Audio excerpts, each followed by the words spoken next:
하나님 감사합니다. 이 시간도 주님 앞에 나왔습니다. 주의 이름을 의지합니다. 주님 말씀하신 대로 두세 사람이 모인 곳에 함께 하시겠다 하셨으며 주의 이름을 기념하는 곳에 주님은 임하셔서 복을 주시겠다 하셨으니 그 복이 곧 영생의 복임을 믿습니다. 하나님, 우리가 바라보는 것은 이 땅의 복이 아니라 주님이 하늘나라에서 영원히 주실 그 영원한 영생의 복임을 믿습니다. 주의 말씀이 내 발의 등이 되게 하시고 아버지 하나님께서 우리의 길에 놀라운 그 빛을 열어주셔서 이 육체의 시간을 사는 동안 이 길을 잃지 않는 믿음이 되고 또한 이 길을 갈 수 있는 믿음이 되어질 수 있도록 이 시간도 말씀하심으로 그 능력을 베풀어 주시고 말씀하심으로 우리 안에 주신 주님의 그 계획하신 뜻이 이루어지게 하시고 그 말씀이 또한 권위가 있게 하시고 하나님께서 너희 세상을 이길 수 있는 능력의 말씀이 되게 하옵소서. 우리 주 예수 그리스도 이름으로 감사하며 기도합니다. 아멘. 오늘 아침에 제가 와이프가 없어서 급하게 태아적 양산에 갈 일이 있어서 태아주고 그래서 아침에 이렇게 설거지를 하면서 뭐를 생각하시느냐 하면 불만족 이걸 생각합니다. 그래서 제가 이 장시간 동안 그걸 잘 생각을 하고 성경이 일으키는 생각은 항상 어디로 갑니까? 성경의 진리로 갑니다. 말씀의 진리로 향하면 되거든요. 그래서 예전에 이것이 생각이 났어요. 우리 잘 아실 것입니다. 오체 불만족이라는 이 책을 쓴 이 오토다케 오토다케라 그는 일본 사람이죠. 이 오체 불만족. 날 때부터 팔다리가 없기 때문에 그 장애를 안고 살아가면서 이것을 극복한 그 젊을 때에 그 장애를 극복하면서 대학 때까지 그 청년의 시간을 기록한 책이 이 오체 불만족이라는 책이 히트를 쳐가지고 돈이 한 580만 원이 팔렸거든요. 그래서 참 유명세를 타고 또 그가 그로 말미암아 많은 또 재물을 얻었습니다. 그래서 결혼도 하고 아이도 낳고 그러나 2016년에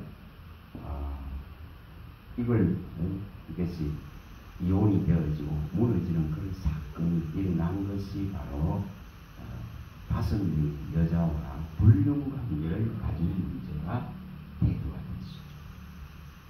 그래서 이 가정이 무너집니다.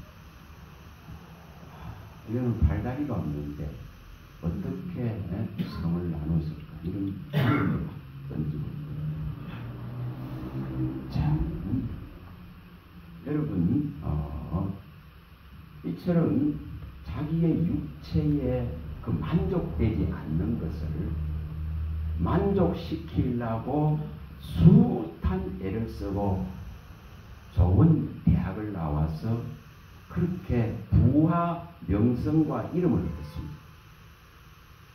근데 이 지금 육체를 만족시키려고 그 날 때부터 부모가 훈련을 시키고 그렇게 혹독한 시간들을 보내고 유명세를 탔지만 여러분 그 육체가 만족될 수가 없습니다. 만족될 수가 없는 거죠. 그런 인간의 그 대단한 수많은 노력을 박수치고 거기에 영광을 돌리고 그거에 우리가 영웅을 삼지만 정말 육체를 만족시킬 수 있는 그런 영웅 세상에 존재하지 않습니다. 물론 이 한 사람을 통해서 수많은 장애인들에게 희망을 주고 또한 노력하면 된다 그런 가능을 던져줬습니다. 그러나 그러한 그 모든 것들로 이 인간이 안고 있는 어떤 문제도 해결할 수 없는 것을 이 한 사람을 통해서도 보여주는 거예요. 정말 보여주는 거예요. 오늘 아침에 그런 생각을 자꾸 이렇게 만족될 수 없는 육체라는 것입니다. 어떤 조건을 세상에 있는 어떤 조건을 대입시킨다 하더라도 만족시킬 수 없는 것이 육체라는 것입니다. 수많은 우리는 서적들을 통해서 사상을 통해서 철학을 통해서 또 문명을 통해서 과학을 통해서 이 육체를 만족시키려 합니다.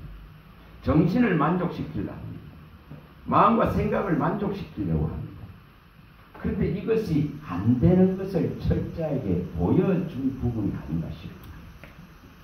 정말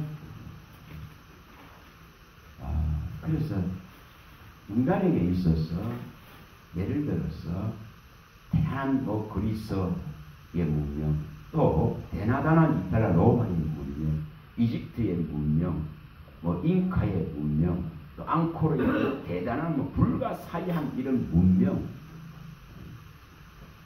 스핑크스나 이런 또 무엇입니까 피라미드나 이런 대단한 문명 그런 대단한 문명을 건세자들이 일으켰을 때에 그거를 일으키는 데에 수많은 억압받는 하층계급에 있는 노동자들 또 전쟁을 통해 살생을 통해 가지고 얻은 수많은 검은 보화와 철과 구리와 이걸 가지고 지어지고 건설되어지는 그 위세를 자랑하는 그 문명 그리고 거기서 노예로 잡아온 자들을 혹독하게 가혹하게 이 노역의 현장에서 억압하고 부리면서 이루는 그 문명 세상은 그 가치를 높입니다. 세상은 그것을 자랑합니다. 세상은 그 가치를 유적이라 해서 알립니다. 그러나 하나님이 보시는 가치는 조금치도 거기에 하나님 가치를 부여하지 않습니다. 진시황이 이루는 그 불로 참 죽지 않으려 하는 그 땅을 파서 이루는 그 위용 거기에 동원된 수많은 노동착취를 한번 생각해 보세요. 만리장성을 쌓기 위해서 동원된 그 백성들의 인부들의 그 아픔을 한번 생각해 보세요. 예전에 우리 시골에 어릴 때 3살 때나 이렇게 어릴 때 있을 때에 이 어른들이 구역이라 그런 걸 했었어요. 왜냐 도로 시골에 도로 해봐야 차도 해봐야 하루에 몇 분 안 다녀 버스. 업에서 이렇게 연소재지로 다니는 버스가 하루에 해봐야 몇 개 안 다녀요. 그런데 이제 이 도로가 자꾸 비가 오면 파이잖아요. 그러다 보니 뭐합니까? 자갈이나 흙이나 이런 것을 미역하에 싣고 짊어지고 날라가지고 그 차도를 갖다가 정리해야 되는 이런 구역을 했었어요. 어릴 때 그런 걸 봤었거든요. 그 수많은 것이 동원되어져야 문명이 일어납니다. 수많은 권력자들이 억압이 일어나야 문명이 일어나죠. 여러분 로마의 문명을 생각해 보면 알죠. 뭐 대단한 위세를 자랑하는 그 콜로세움 이런 것.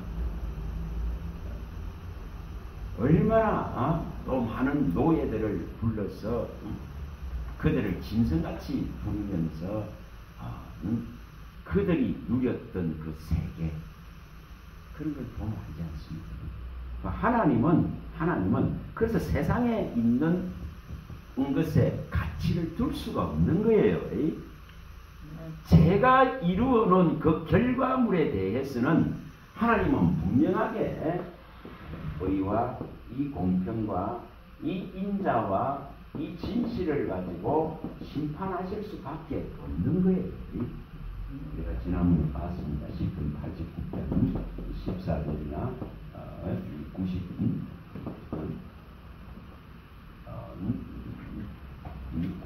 97편이죠. 여기에 2절이나 이런 데에 나오고 있었습니다. 정말 하나님은 공평한 분이시고 의로운 분이시고 인자와 진실이 보좌를 이루는 기초이기 때문에 그러한 인생들의 죄로 말미암아 건축되어져 있는 피와 죄로 건축되어진 문명을 하나님은 멸하실 수밖에 없다. 심판하실 수밖에 없는 거예요. 그래서 하나님의 심판하심은 정말 정당한 겁니다. 정당한 겁니다. 우리가 이것을 잘못 생각하면 있잖아요.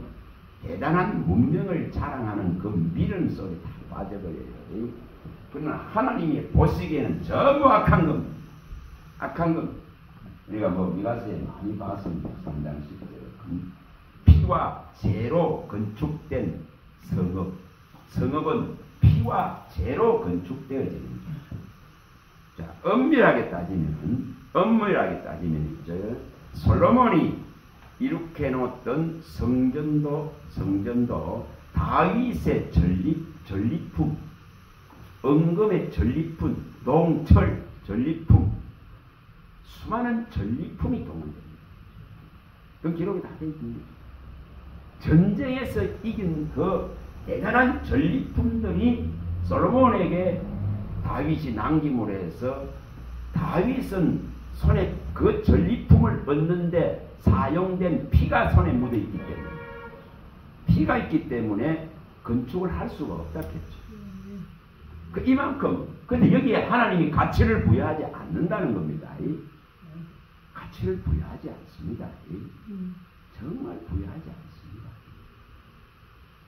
그래서 어제 봤듯이 이 스데반이 설교할 때에 솔로몬이 지은 그 성전을 자랑할 때에 그가 말하기를 사람의 손으로 지은 그 성전에 하나님이 계시지 않기 때문에 하나님은 그걸 무너뜨립니다. 그래서 그것 때문에 성전 되신 분을 알지 못하고 살인하고 죽이는 데에 내어줬던 그 민족의 죄를 고발하니까 돌팔매를 받는 겁니다. 여러분, 죄를 고발할 때에는 용기 없이는 할 수가 없어요.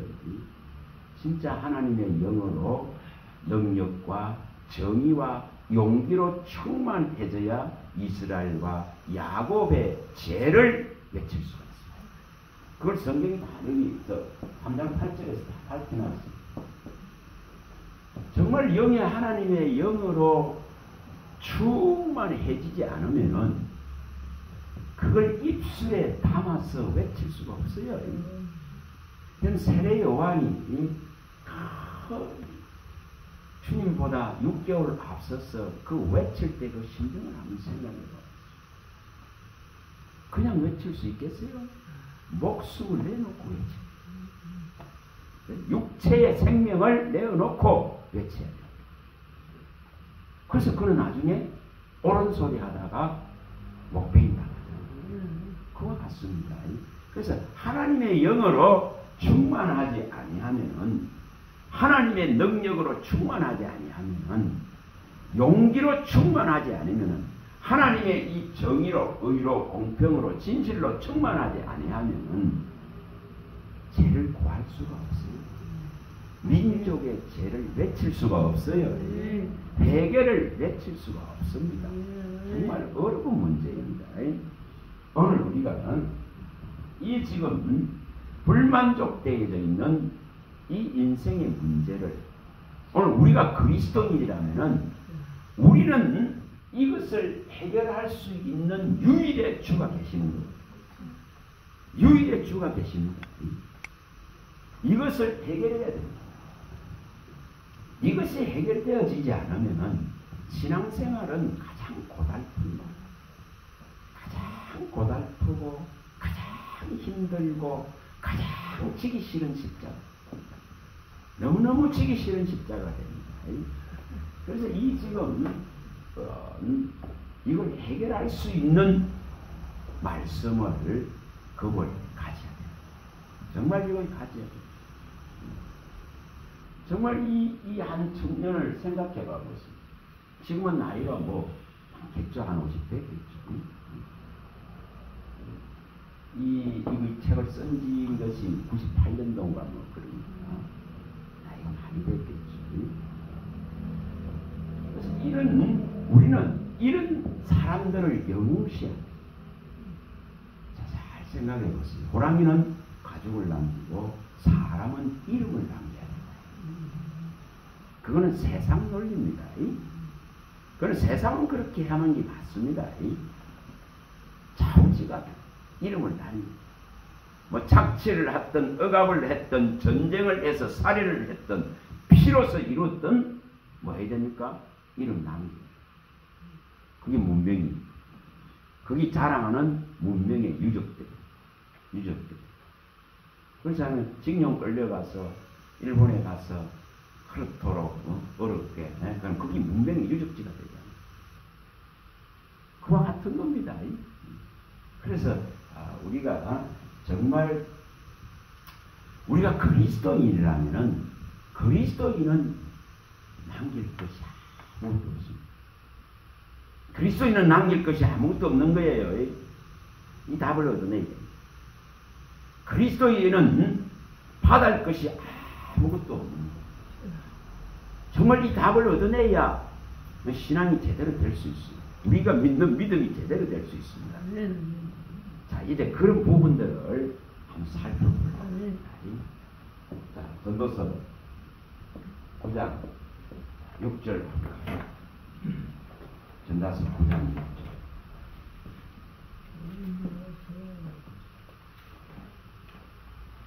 사람은 이름을 남기려고 합니다. 유명해지려고 합니다. 자기의 족적을 남기려고 합니다. 그러나 그리스도인은 남길 것이 없습니다. 남길 흔적이 없습니다. 예수님만 남아 계시면 되는 거예요. 예수님. 다른 게 필요치 않습니다. 9장 6절입니다. 9장 6절입니다.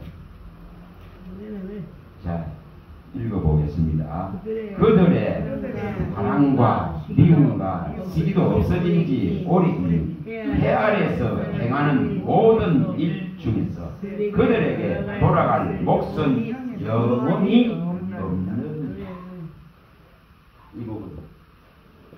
이 몫이 영원히 없는 거예요. 영원히 없는 거예요.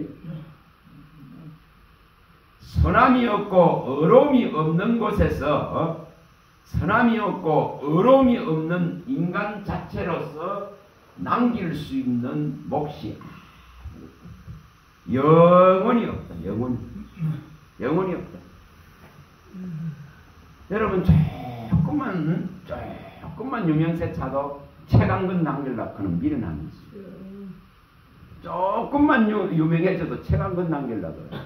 책 한 권. 자서전 한 권 남기려고. 수많은 사람들이 정치인들 하는 것 따라서 수많은 기업인들이 또 그렇게 합니다. 수많은 사람이 이제 일반인들도 따라서 그 족적을 남깁니다. 그런데 돌아가는 몫은 아무것도 없습니다. 아무것도 없습니다. 왜 바울 사도가 그리스도의 흔적만을 남기를 원했어요. 왜 이 흔적 하나를 자랑한다 했습니까?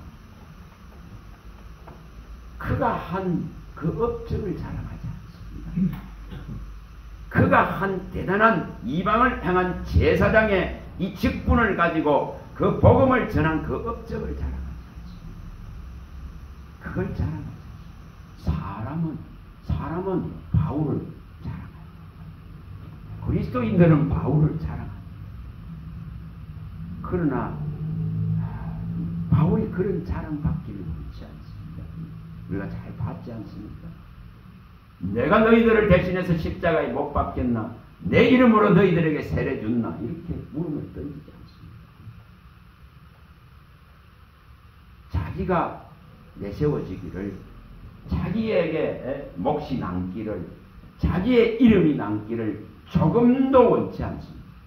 오히려 이로 말미암아서 자기가 그리스도를 전하고 자기가 높임받아서 하나님으로부터 멀어질까 두려워할 뿐입니다.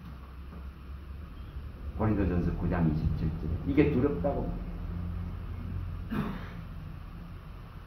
그만큼 인간에게 정말 돌아갈 몫이 없습니다. 이것이 제대로 읽어지고 이것이 그리스도 안에서 진리 안에서 그의 생명 안에서 제대로 깨달아진다면 만족할 수 있는 길이 열려요. 만족할 수 있는 길이 열려요. 그리스도 한 분으로 만족할 길이 열릴 수 있습니다. 이것이 안 되어지면 있죠. 이 몫을 가지고 만족한다. 남길 수 있는 가능을 가지고 만족하려고. 이것 때문에 시달리는 거예요. 이것 때문에 시달립니다. 이걸 해결해야 돼요. 이걸 해결해야 돼요. 전도서 5장 13절. 5장 13절.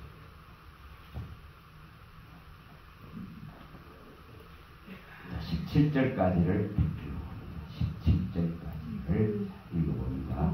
내가 내 아래에서 큰 해당되는 일이 있는 것을 보았나니 곧 소유주가 재물을 자기에게 해가 되도록 소유하는 것이다. 이 재물이 재난을 당할 때 없어지나니 비록 아들은 낳았으나 그 손에 아무것도 없느니라. 그가 모태에서 벌거벗고 나왔은즉 그가 나온 대로 돌아가고 수고하여 얻은 것을 아무것도 자기 손에 가지고 하지 못하니 이것도 큰 불행이라. 어떻게 왔든지 그대로 가리니 바람을 잡는 수고가 그에게 무엇이 유익하라. 일평생을 어두운 데서 먹으며 많은 근심과 질병과 분노가 그에게 있느니라. 소유하는 패단을 말합니다. 가지는 것이 얼마나 어둠을 부르고 분노를 부르고 질병을 부르고 있는가를 말합니다. 예? 여러분 한번 가지려고 해봐보세요. 스트레스. 예? 다가오면서 생각을 하는데 이 프랭카드들이 막 붙고 뒤에 어린이집부터 유치원부터 초등학부터 그 젖을 떼기도 전부터 그 경쟁의 소용돌이에 몰려가는 그런 걸 갖다가 해결하겠다 하면서 유초등부터 또 어린이집부터 전적으로 국가가 보호하겠다 그런 이런 타이틀을 정치인들이 내고 참 제가 아까 오면서 제 속으로 웃었어요. 부모의 품에서 젖도되기 전에 그 어린이집에 가야 돼요. 그들의 그 인성이 부모의 품에 있어서 제대로 돌봄을 받아야 그 인성이 제대로 형성되는데 그리 못하고 내몰려버린 이 시대 이 문제 해결될 수 없습니다. 그래서 이미 1인 가구가 대한민국은 34%를 넘었습니다. 34%를 넘었습니다. 1인 가구. 3명 중에 한 명을 이제 돌파해버립니다. 좀 있으면 아마 2명 중에 하나 되겠죠. 3명 중에 하나가 혼자 삽니다. 그걸 넘어섰더라고요. 이런 지금 상황이 있습니다. 왜 그렇습니까? 왜 그렇습니까? 이미 부모 품을 어릴 때부터 떠나버렸어. 그 가족의 소중성들을 상실해. 같이 하면 불편하고 잔소리하고 매를 드는 거 부모의 그 소리 싫습니다. 형제와 부대끼는 자체가 싫습니다. 그러니 무너질 수밖에 없죠. 그러니 이런 가구는 앞으로 더 질주할 것입니다. 그렇겠죠? 그럼 뭐가 문제라는 거죠? 이처럼 소유하는 내 자식 더 잘 먹이려고 양부모가 다 직장을 가서 그 투쟁을 해야 되잖아요. 투쟁. 그 경쟁 속에서 스트레스 속에 투쟁해야 돼요. 그럼 그건 누구한테 나중에 나갈까요? 자식을 욱박지게. 어디 저 봤어? 방금 갔다. 네. 어디 봤잖아요. 직장에서. 그와 같습니다. 그와 같습니다. 그렇게 일을 해야 되니까 아이를 돌볼 수 있는 여지와 시간이 없는 거예요. 그러니까 그 식당에 데려다 놓고 가르친다고 그래 하니까 이거 아이가 얼마나 스트레스를 받고 부모는 또 얼마나 스트레스를 받고 거기에 앉아서 밥 먹는 우리도 스트레스 받고 왜 받지 않습니까? 여러분 이것이 이 사회의 현실입니다. 정말 방금 읽은 말씀대로 소유욕 때문에 이 지금 어두운 데로 들어가는 거예요. 소유욕 때문에 이 분노 속으로 들어가는 거예요. 이 소유욕 때문에 일평생을 근심을 하는 거예요. 그렇게 살아가고 있다고 말하는 거예요. 그 이걸 배 아래 있는 배단이다. 배단. 이게 불행을 부르고 있더라 이 말입니다. 불행을 부르고 있는 거예요. 근데 이것을 성경적으로 예를 들어서 뭐 세상에는 이거 가르치봐야 해결 안 합니다. 그러나 교회에 있는 정말 어린 자녀들부터 그리스도인들에게는 가르쳐서 해결나야 되는데 해결나지 않습니다. 내 자식 경쟁에서 도태될까 싶어서 학원 몇 개 안 보내는 겁니다. 월 49만이구나. 한 사람당. 학원비만 평균. 그거를 버려. 그래서 행복하지 않아요. 만족할 수가 없는 거예요. 여러분 이걸 우리는 읽어내야 됩니다. 이런 현실에 이런 문제들을 갖다가 우리는 답습해서는 안 된다 이 말입니다. 우리는 왜 그리스도가 필요한가? 왜 그리스도가 오늘도 내 이 짐을 지지 않으면 안 되는가를 읽어내야 됩니다. 정말 읽어내야 됩니다. 자, 시편 갔다고 보면 68편 19절. 왜 이것이 한날에 필요한가? 나의 하루를 사는 데에 왜 이것이 필요한가? 왜 십자가에 예수가 필요한가? 이분이 없는데 오늘 하루가 만족될 수가 없어요. 오늘 하루가 희락이 있을 수가 없어요. 오늘 하루에 기쁨이 창출될 수가 없어요. 너무너무 힘들어. 자, 읽어봅니다. 19절. 날마다 우리 짐을 지시는 주 곧 우리의 구원이신 하나님을 찬송할지어다. 여러분 이걸 모르는 거예요. 일으킴 중압감 속에서, 일으킴 억압 속에서, 이런 스트레스 속에서, 이런 눌림 속에서 이 지금 자유를 상실해버린 인생에 이 무거운 지금을 오늘 예수가 대신 져주시고 있기 때문에, 그의 십자가가 보여지기 때문에, 그의 십자가가 오늘 내게 효력을 내기 때문에 오늘 내게 만족이 있을 수 있습니다. 이것만 제대로 읽어내면 이것만 제대로 읽으려면 진짜 만족할 수 있어. 이것만 제대로 내 영혼에 들어온다면 그 십자가를 지신 이것이 수천 년 전에 진 그 십자가가 아니라 오늘 내 삶의 모든 무거운 것을 날마다 지고 가시는 그분의 그 십자가를 믿는다면 내가 얼마나 행복할까? 내가 얼마나 이 복된 대열에 있을까? 여러분 이걸 이루어야 됩니다. 이걸 열망해야 됩니다. 열망이 없는데 이루어지지 않습니다. 바람이 없는데 사모함이 없는데 이게 이루어지지 않습니다. 이루어지지 않습니다. 왜냐 소유욕에 다 갇혀버리기 때문에 소유는 죄로 말미암아서 와가 있는 겁니다.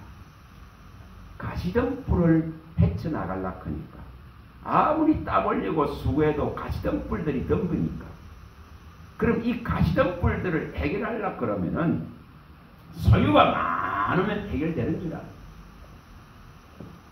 근데 소유가 많으면 많을수록 가시는 더 자라나. 이 원리를 모르죠. 그래서 소유를 버리지 않으면 안 된다. 그는 이것을 못 깨달아요. 못 깨달아요. 자, 누가복음 사스도 가봅니다. 14장 33절.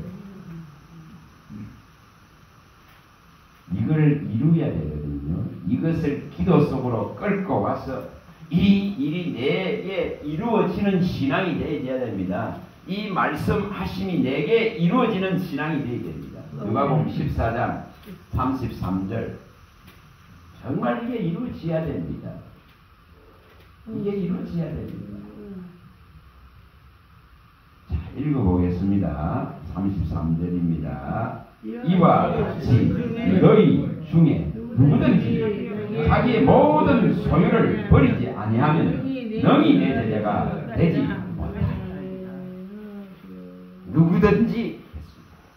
누구든지 정말 이 소유욕을 버리지 않으면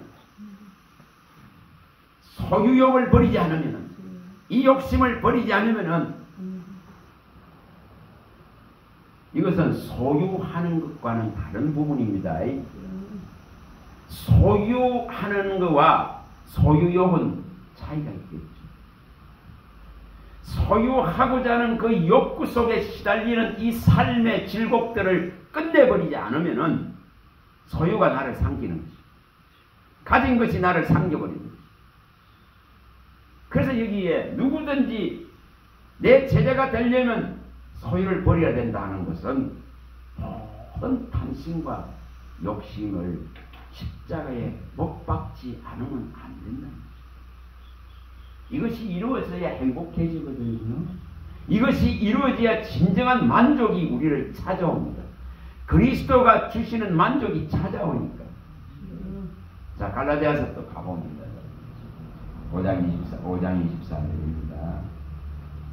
어떻게 하면 내 삶에, 내 신앙 가운데 내가 육체를 입고 있는 이 시간 속에 이것이 내게 이루어질까? 어떻게 하면 이것을 이룰까 하는 그러한 열망을, 사모함을 가져야 돼요. 24절입니다. 24절에서 26절까지 읽어봅니다. 갈라디아서 5장 24절 읽어봅니다. 그리스도 예수의 사람들은 육체와 함께 그 정욕과 탐심을 십자가에 못 박았느니라. 만일 우리가 성령으로 살면 또한 성령으로 행할지니 헛된 영광을 구하여 서로 어렵게 하거나 서로 투기하지 말지니라. 여러분, 헛된 영광이 소유욕이거든요. 그 소유욕이 들어가면 육체화 되어버립니다. 사망의 길을 갑니다. 사망의 길을 갑니다. 그래서 우리가 성령으로 정말 영으로 살려고 하는 자라 하면은 우리 속에 있는 정욕과 탐심을 반드시 십자가에 못 박아야 오늘 하루가 행복합니다.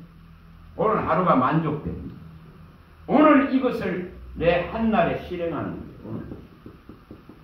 뭐 내일 실행하라 말하는 거 아닙니다. 오늘 한 날 사는 데에 이것이 들어오면 됩니다. 그리스도의 십자가가 제대로 들어오면 됩니다. 그가 이 내 모든 짐을 지고 가시는 이 놀라운 능력이 내게 들어오게 되어지면은 이 지금 소유욕의 뜻에서 이 욕구에서 해방됩니다. 대단한 소유를 이 오토다키가 이루어집니다. 계산을 제가 해봐봤어요. 580만 부가 팔렸으면은 뭐 인지세를 뭐 그냥 1,000원씩만 해도 58원. 그러면은 한 서너 배, 뭐 몇천 원 된다고, 한 5천 원 된다고 생각해 보는 것이 수백억이에요.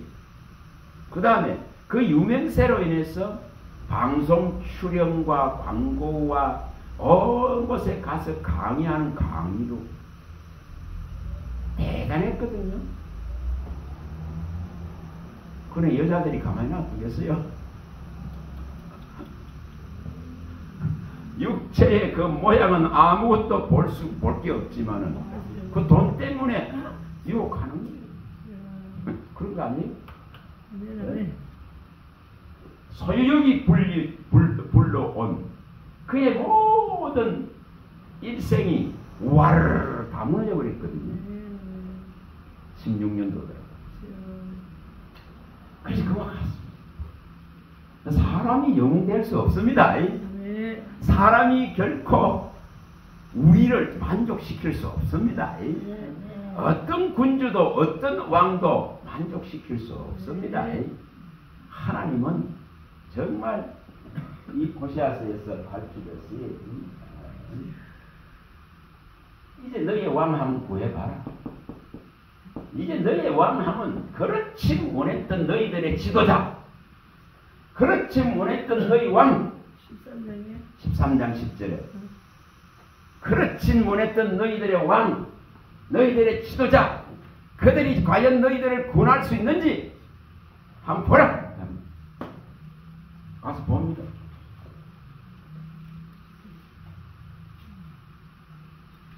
우리의 삶에도 이런 영웅이 나타나서, 이런 대단한 군주가 나타나서, 왕이 나타나서, 지도가 나타나길 바라지만 한 시대에 한 사람을 하나님이 도구로 쓸 뿐입니다.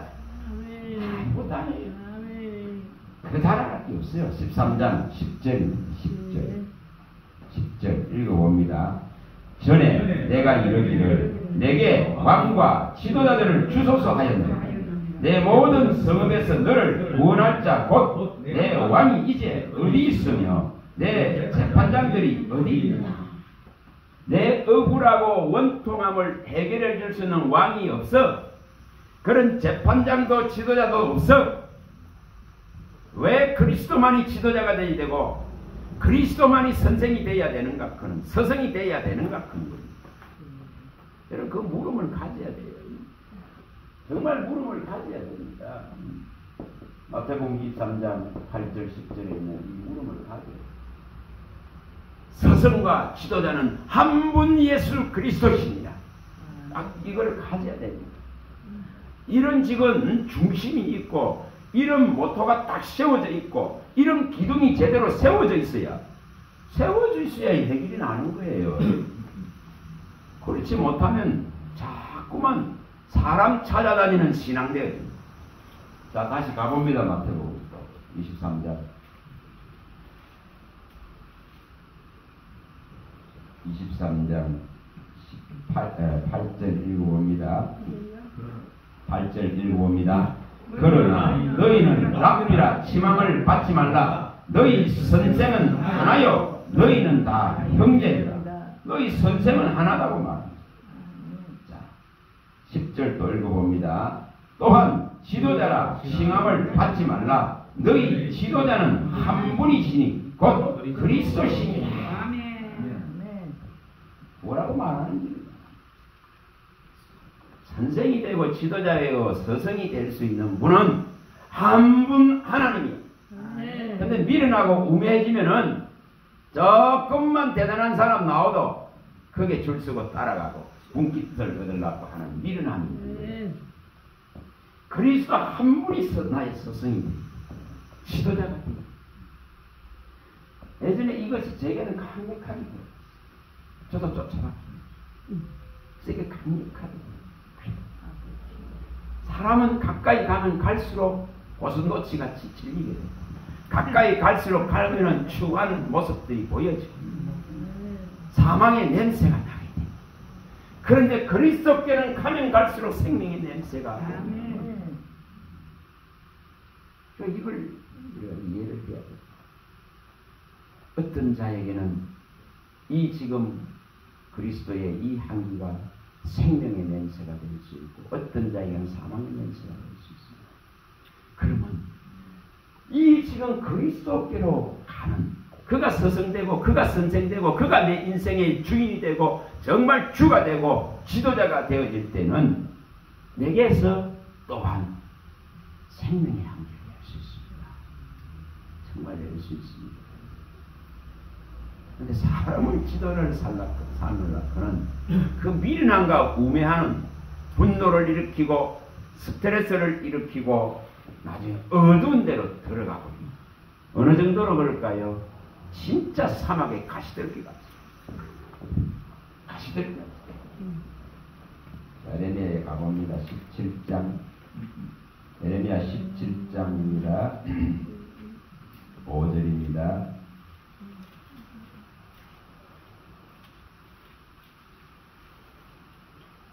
5절입니다. 5절 6절입니다. 5절 6절. 에레미야 17장 5절 6절. 자, 읽어보겠습니다. 여호와께서 이와 같이 말씀하시니라. 무릇 사람을 믿으며 육신으로 그의 힘을 얻고 마음이 여호와께 떠난 그 사람은 저주를 받을 것이라. 그는 사막의 떨기나무 같아서 좋은 일이 오는 것을 보지 못하고 광야 간조한 곳 은근한 땅 사람이 살지 않는 땅에 살리라. 이처럼 황무하고 황폐하고 어두운 곳에서 분노로 근심으로 삶을 마감한 이게 사람 쫓는 결과입니다. 사람을 힘으로 삼는 결과입니다. 또한 자기 자신을 의지하고 자기 자신의 힘을 믿는 이 어리석은 믿음도 또한 이렇게 됩니다. 이렇게 됩니다.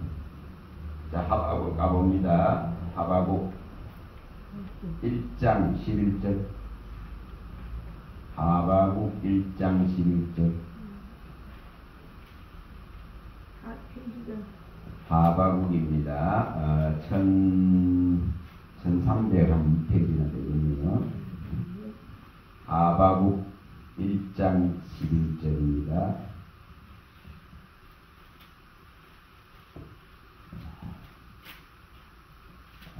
읽어보겠습니다. 그들은 자기들의 힘을 자기들의 신으로 삼는 자입니다. 이에 바람같이 급히 몰아 지나치게 행하여 범죄하라. 자기 힘을 의지해서 자기를 신으로 삼는 사람들은 전부 뭡니까? 범죄자들이. 하박국 1장 11절. 자기의 힘을 의지하고 자기의 힘을 신으로 삼는 이 세력들은 전부 범죄에서 이뤄놓은 걸 가지고 자랑하는 거예요. 그걸 전부 내세우고 업적을 자랑하는 거예요. 그래서 하나님은 인정하지 않습니다. 이거를. 또 시편 52편 7절로 가봅니다. 52편 7절. 여기도 말하죠.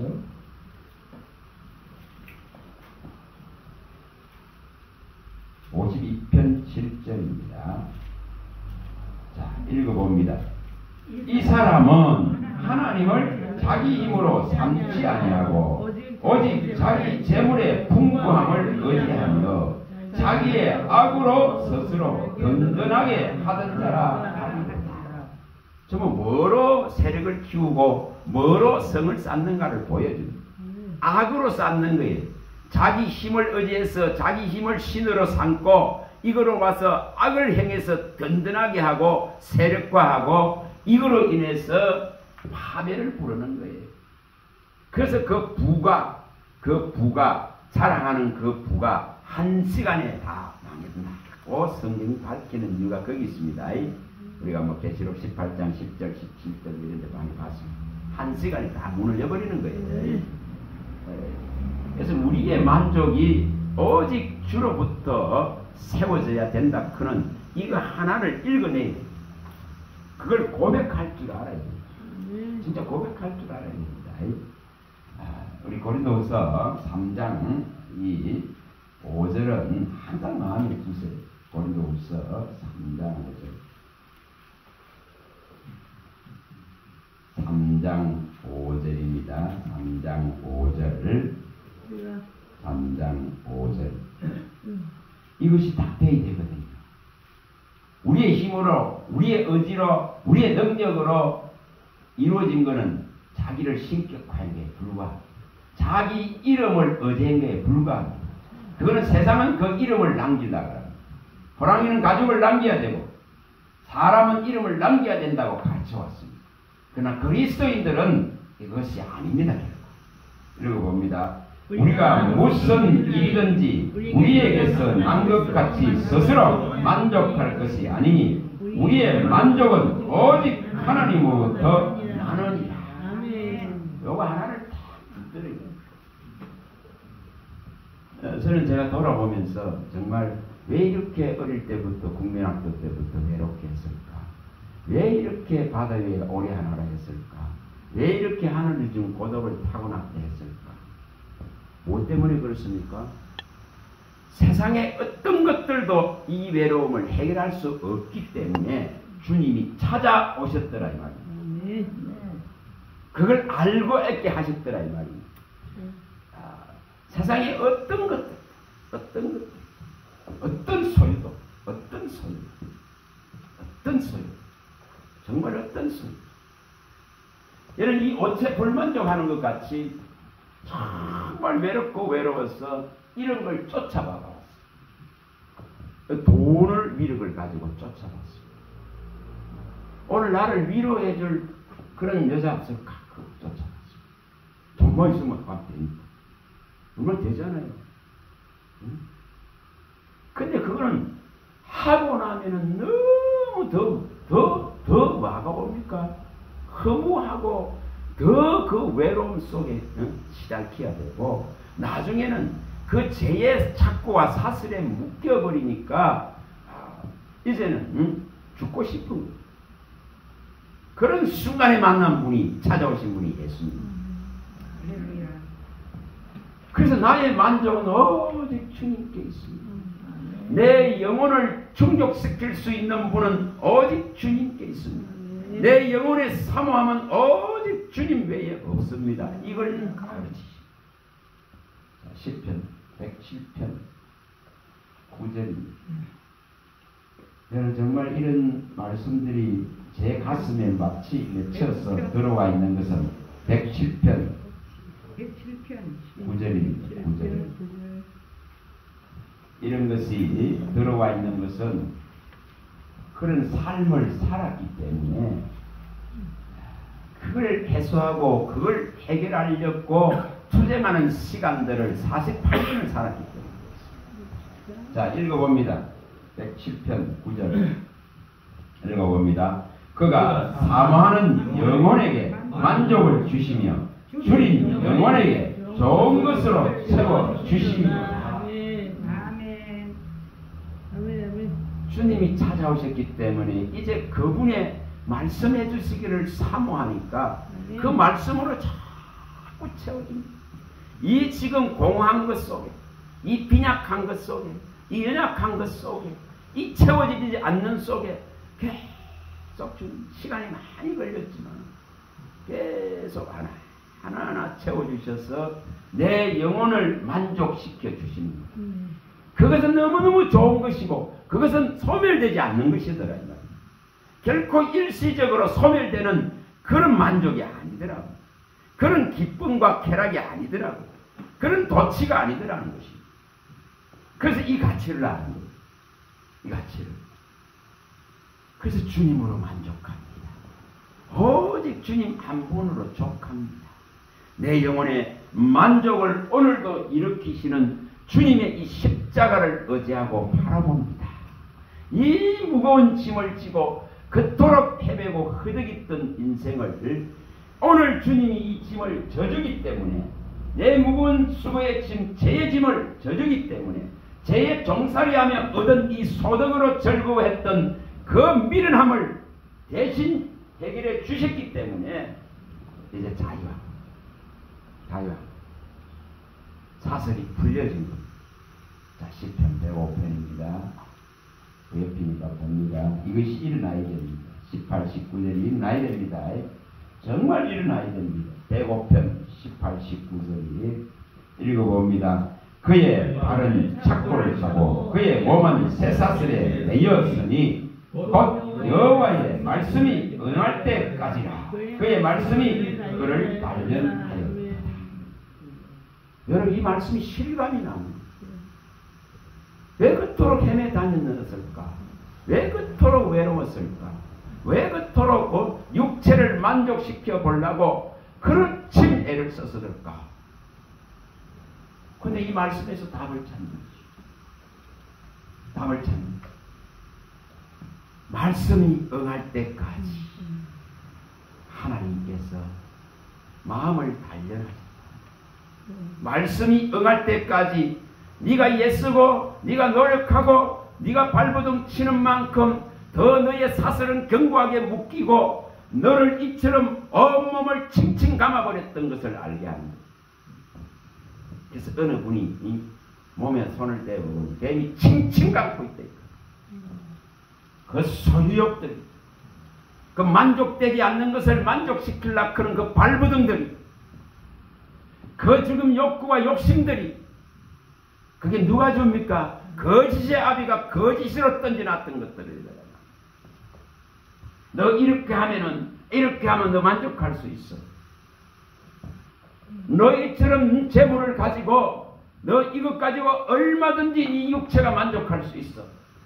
얼마든지 이 소유욕을 가지고 네가 만족되어지고는 이 누림을 할 수 있다고 거짓으로 던지놓은 때문에 그래요.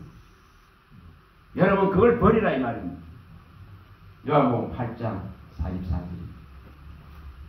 예수님이 말씀하셨습니다. 우리의 아비가 이처럼 거짓말쟁이였습니다. 그 거짓말쟁이에게 매여 있었기 때문에 그것이 진리인 줄 알고 그것이 참인 줄 알고 그 불행의 길을 갔던 겁니다. 그 어두운 길을 갔던 것입니다. 이걸 버려야 됩니다. 자, 읽어봅니다. 44절입니다. 너희는 너희 아비 마귀에게서 났으니 너희 아비의 욕심대로 너희도 행하되라 하느니라. 그는 처음부터 살인한 자요 진리가 그 속에 없으므로 진리에 서지 못하고 거짓을 말할 때마다 제 것으로 말하니 이는 그가 거짓말쟁이요 거짓의 아비가 되었습니다. 전부 이렇게 살아갑니다. 이렇게 살아갑니다. 거기에서 어둠을 없는 것은 전부 어둠입니다. 전부 근심입니다. 전부 분노입니다. 두려움입니다. 사망입니다. 서울입니다. 허무입니다. 무상입니다. 그림자와 안개와 정말 이슬 같은 것에 불과하더라 이 말입니다. 이것을 주님이 찾아와 선한 영이 찾아와서 가르쳤기 때문에 이것을 알한 겁니다. 그리고 그 뒤를 돌아보면서 어느 곳에 가도 이 땅 어느 곳에 가도 죄의 흔적밖에 없는 그걸 보게 합니다. 그래서 나는 그런 판정, 주님 내가 가는 곳곳마다 이 기억 속에 살아있는 죄의 흔적들밖에 없군요. 여기 가는 곳곳마다 죄의 흔적. 그래서 그까지 주님이 다 지워주시길 바랍니다. 왜냐하면 그게 시달립니다. 그리스도 예수 안에 결코 정죄함이 없다 그는 있잖아요. 정말 그의 법 안에 제대로 들어있다면 은혜와 이 진리의 법 안에 생명의 성령의 법 안에 제대로 그리스도의 법 안에 믿음의 법 안에 자유롭게 하는 온전한 법 안에 제대로 들어있다 하면은 정말 정죄함이 없다고 하십니다. 제대로 들으니까 세상에 어떤 것도 환난과 공고와 전쟁과 기근과 적신과 저 어떤 피조물도 천사라 할지라도 그리스도 예수 안에 있는 하나님의 사랑을 끊을 존재가 없더라. 그게 주님과 나와 연결된 생명의 줄이더라. 여러분 이거 하나가 붙드는 거예요. 이것이 만족을 이제 주기 시작하는 거예요. 이것이 이제 생수로서 채워지기 고이기 시작하는 거예요. 그래서 진짜 제가 48 나이에 은혜 받고 65 나이에 해방되었습니다. 근데 불과 2년밖에 안 됐습니다. 해방. 자유. 진리가 자유케 하리라. 그리스도의 정말 이 영이, 진리의 영이 자유케 하는 정말 이 자유. 이게 얼마나 우리 목사님 말씀하는 자유의지를 말하는 게 아닙니다. 그것은 가장 사악한 방법. 앞으로 쓰지 마세요. 그것은 내 소견대로 하는 거예요. 자기의 자유를 가지고 움직이는 것. 그건 사악. 자기의 옳은 소견대로 하는 것은 제약이라고 했습니다. 우리가 뭐 사사기 21장 25절 많이 봤습니다. 인간은 자기 이 자유로운 생각의 의지를 따라 가지고 배역의 길을 간다 했습니다. 인간이 이 가지고 있는 생각 때문에 그 결과는 전부 재앙을 부르고 있다고 성경이 우리 많이 봤습니다. 예레미야 6장 19절. 우리에게 주신 것은 오직 진리로서 자유를 누리는 거예요. 이 진리가 내 발걸음을 오늘 옮기는 거예요. 하나님의 영이 오늘 자유케 해서 나를 그의 이름으로 함께하는 자들 속으로 이끌어가는 거예요. 그래서 두세 사람이 내 이름으로 모이는 곳에 내가 함께하겠다 하신 것을 이루십니다. 내 이름으로 모이는 그곳에는 주님이 임하셔서 복을 주겠다. 이렇게 말씀합니다. 너무 좋은 거라고. 출애굽 이 20장 24절에 내 이름을 기념하는 곳에 주님이 임하겠다고 이렇게 말합니다. 그리고 여기에는 복을 주겠다. 영생의 복, 하늘의 복, 하늘의 보고를 여는 복, 보좌를 바라보는 복, 그 보좌로부터 나오는 말씀을 얻는 복, 예루살렘으로부터 시온으로부터 말씀이 나온다 했던 이 놀라운 역사가 일어납니다. 하나님이 계신 그곳으로부터 빛과 진리가 온다 하는 이 놀라운 일이 일어납니다. 그걸 복이라 합니다. 여러분 이 복을 얻으시기 바랍니다. 자, 요것만 조금 봅니다. 자, 11장 가봅니다. 전도서 6장부터 한번 봅니다. 6장부터 봅니다. 6장.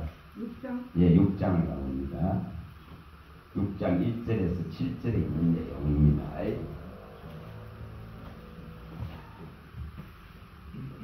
오늘 좀 일찍 마치다 보니까 한번 조금만 보고 마치겠습니다. 읽어봅니다. 내가 해 아래서 한 가지 불행한 일이 있는 것을 보았나니 이는 사람의 마음을 무겁게 하는 것이다. 어떤 사람은 그의 영혼이 바라는 모든 소원에 부족함이 없어 재물과 부여와 존귀를 하나님께 받았으나 하나님께서 그가 그것을 누리도록 허락하지 아니하셨으므로 다른 사람이 누리나니 이것도 헛되어 악한 벽이로다. 사람이 비록 100명의 자녀를 낳고 또 장수하여 사는 날이 많을지라도 그의 영혼은 그러한 행복으로 만족하지 못하고 또 그가 안장되지 못하면 나는 이러기를 낙태한 자가 그보다 낫다 하나니 낙태한 자는 헛되이 왔다가 어두운 중에 가며 그의 이름이 어둠에 덮이니 햇빛도 보지 못하고 또 그것을 알지도 못하나 이가 그보다 더 평안함이라. 그가 비록 천전에 갑절을 산다 할지라도 행복을 보지 못하면 마침내 다 한 곳으로 돌아가는 것뿐이 아니냐. 사람의 수고는 다 자기 입을 위하리나 그 시공은 채울 수 없는 땅에 있는 비조세계에 있는 어떤 것으로도 만족을 할 수 없는 걸 보여줍니다. 재물과 부여와 종기와 영화를 다 누리도 장수하고 수많은 자녀들을 둔다 하더라. 그 위세와 세력을 자랑한다 하더라도 천년의 갑절을 사는 장수가 있다 하더라도 행복할 수 없다는 걸 말합니다. 만족될 수 없다는 걸 말합니다. 이게 오체, 진짜 오체 불만족. 우리를 만족시킬 것이 존재하지 않는다 이 말입니다. 그리스도 외에 위로부터 오는 것 아니고는 만족시킬 것이 존재하지 않는 것입니다. 땅의 것들로서 만족될 수가 없는 것을 철저하게 성경이 말합니다. 철저하게 말합니다. 자, 2장 10절 11절 들어갑니다. 엔도스 2장. 이것을 제대로 발면에 있죠. 깨달으면은 그런 헛된 것을 버리게 됩니다. 2장 10절 11절입니다. 읽어봅니다. 무엇이든지 내 눈이 원하는 것을 내가 금하지 아니하며 무엇이든지 내 마음이 즐거워하는 것을 내가 막지 아니하였으니 이는 나의 모든 수고를 내 마음이 기뻐하였습니다. 이것이 나의 모든 수로 말미암아 얻은 몫이로다. 그 후에 내가 생각해 본즉 내 손으로 한 모든 일과 내가 수고한 모든 것이 다 헛되어 바람을 잡는 것이며 해 아래서 무익한 것이로다. 절대적으로 만족시킬 수 없는 것을 고백합니다. 절대적이다 이 말이에요. 절대적이다 이 말입니다. 그래서 땅에 있는 것들로는 만족하려고는 그 미련하고 우매한 것을 버려야 됩니다. 그 혼미한 것을 버려야 됩니다. 땅에 있는 혼돈과 공허와 흑암의 세력들로서 만족을 시키려고는 그 미련함을 버리고 위로부터 오는 것을 받아내는 훈련을 해야 됩니다. 위로부터 매일 내려오는 것을 내가 받아내야 됩니다. 시편 갑니다. 147편. 이게 이루어져야 됩니다. 15절. 이게 이루어져야 됩니다. 147편. 이게 이루어져야 됩니다.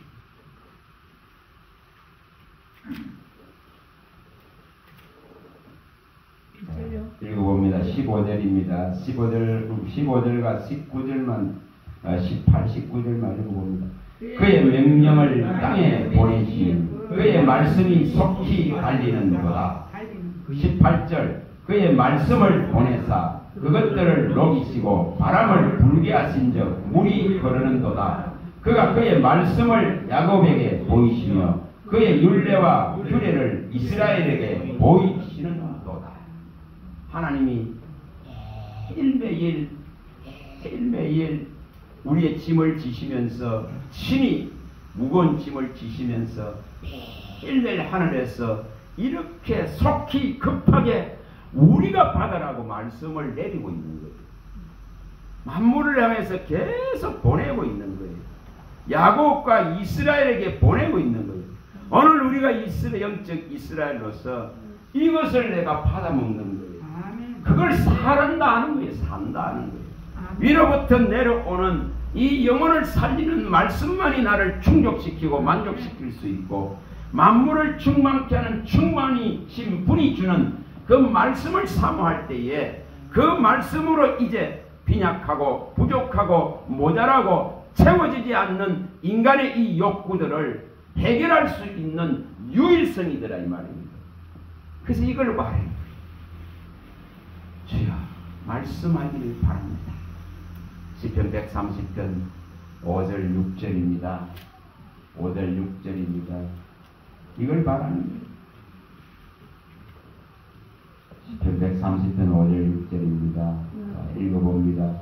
나 곧 내 영혼은 여호와를 기다리며 나는 주의 말씀을 바라는도다. 파수꾼이 아침을 기다리는보다 내 영혼이 주를 더 기다리나니 참으로 파수꾼이 아침을 기다림보다 더하나이다. 그래서 한날 아침에 눈을 뜨는 것은 말씀을 바라고 말씀을 바라는 헐떡거림을 가지고 눈을 뜬다고 밝히는 거예요. 뭐가 있어야 오늘 하루가 만족되는가를 철저하게 섬깁니다. 자, 119편 가봅니다. 119편입니다. 119편입니다. 130절입니다. 130절부터 133절까지 읽어봅니다. 130절부터 읽어봅니다. 주의 말씀을 열면 빛이 비쳐 우둔한 사람들을 깨닫게 하는다. 내가 주의 계명들을 사모함으로 내가 입을 열고 헐떡였나이다. 주의 이름을 사랑하는 자들에게 베푸시되대로 내게 돌이키사 내게 은혜를 베푸소서. 나의 발걸음을 주의 말씀에 굳게 세우시고 어떤 제약도 나를 주관하지 못하게 하소서.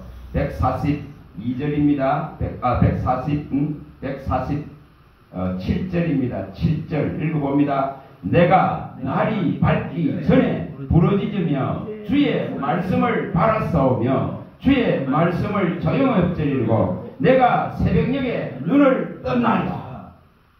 뭘 하라 그런지를 가르칩니다. 뭘 하라 그런지. 이것만이 만족을 줄 수 있다. 이것만이 내 영혼을 만족시키고 나를 채울 수 있더라. 이것만이 내 인생의 고이지더라. 남더라 이 말이야. 남더라. 다른 것은 다 소멸되고 광풍에 소멸되고 쭉정이 날리듯이 날려버리는데 이거는 남아있더라 이 말입니다. 이것이 나를 살린다. 이것이 살립니다. 여러분 이거 꼭 이루시기 바랍니다. 이것이 꼭 우리 삶에 일어납니다. 이 가치를 알 수 있길 바랍니다. 이것이 사는 의인은 믿음으로 산다는 겁니다. 그의 말씀을 믿는 믿음으로 사는 겁니다. 그가 말씀하였기에 내가 또한 이 말씀을 믿고 산다는 것입니다. 내가 그의 말씀을 의지하고 의뢰했기 때문에 어떤 장벽들이 있어도 성벽을 뛰어넘는다는 것입니다. 어떤 대적들이 있어도 치고 달린다는 것입니다. 어떤 대적들이 있다 하더라도 밟고 눌러버릴 수 있다는 것입니다. 이게 말씀의 위력이고 능력입니다. 여러분 이것은 내 영혼을 온전하게 살릴 수 있는 능력입니다. 이것을 붙드시길 바랍니다. 기도하겠습니다. 하나님 감사합니다. 주의 말씀하시면 내 발에 등이요 내 길에 빛입니다. 주님이 말씀하시기에 오늘도 우리는 이 캄캄하고 어두운 곳에 흑암과 혼돈과 공허가 있고 피와 죄로 바벨 탑들이 쌓여져가는 이런 세상의 문명 속에서 오직 주님이 내 영혼을 만족시킬 주의 말씀을 바랍니다. 하늘로부터 내려오는 보호자로부터 성전으로부터 주로부터 내려오는 주의 그 말씀으로 말미암아서 내 영혼이 온전히 밝기를 원합니다. 내 영혼이 온전히 빛 가운데 거니기를 원합니다. 내 영혼이 온전히 주님을 사모하기를 원합니다. 나의 주 나의 하나님이심을 고백하기를 원합니다. 유일하신 주심을 고백하기를 원합니다. 만왕의 왕이여 만주의 주심을 고백하기를 원합니다. 홀로 한 분 영광 받으실 나의 하나님이심을 고백하기를 원합니다. 그는 전능하신 하나님이십니다. 그가 내게 상을 주시고 그가 나의 방패가 될 것을 믿습니다. 하나님 앞에 온전한 그 이름에 합당한 영광을 돌리는 믿음이 되게 하시고 우리 주 예수 그리스도로 제사장에게 입혀주신 이 놀라운 구원의 옷 거룩한 옷을 입고 주님께 산예배를 드릴 수 있는 은혜를 우리 가운데 베풀어 주시옵소서. 우리 주 예수 그리스도 이름으로 감사하며 기도합니다. 아멘. 수고하셨습니다.